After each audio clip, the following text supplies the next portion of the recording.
50 கட்டு பில்லையும் ஒரே மாசத்துல காலி பண்ணாலும் நானா தான் இருக்கும். ஆக்சுவலி எங்க கூட வாங்கினவங்க ஃபுல்லா அப்படியே தான் பில்லு வச்சிருக்காங்க. நான் மட்டும் தான் பிரிச்சு போட்டேன். இதுக்கு என்ன ரீசன் பார்த்தீங்கன்னா, பில்லு வந்து இப்படியே சுருணியா வச்சதுனால ஒரு நாளைக்கு ஒரு கட்டு அப்படின்ற கணக்கில் மொத்தத்தையும் காலி பண்ணிட்டேன்.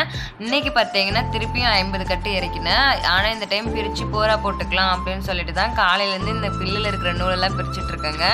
ஆனால் பார்த்தீங்கன்னா காலையில் ஒரு 9 மணிக்கெலாம் பில்லு வந்துருச்சு. நான் வந்து ஒரு 10 மணிக்கு மேலே தான் வந்து பில்லு கட்டில் இருக்கிற நூலை பிரித்தேன். மணி பார்த்தீங்கன்னா அந்த டைமில் 10:30க்கே வெயில் வெளுத்துருச்சு. மழை வர மாதிரி இருக்கும். அதனால வந்து சீக்கிரம் வந்து பிரித்து போர் போட்டுடலாம் அப்படின்னு தாங்க இப்போ வந்து வேலை செஞ்சுட்டு இருந்தேங்க. இவங்க வேற ஒரு பக்கங்க நெல் பில்லு சொன்ன அப்படின்னு சொன்னால் கூட கேட்காம நாங்களும் செய்வோங்க அப்படின்னு சொல்லிட்டு வந்து கூட மாட வந்து விளையாடிட்டு இருந்தாங்க. ஆனால் ஜாலியாக இருந்துச்சு. கஷ்டமாக இருந்தால் கூட கஷ்டமே தெரியல இவங்க கூட செஞ்சுட்டு இருக்கும்போது.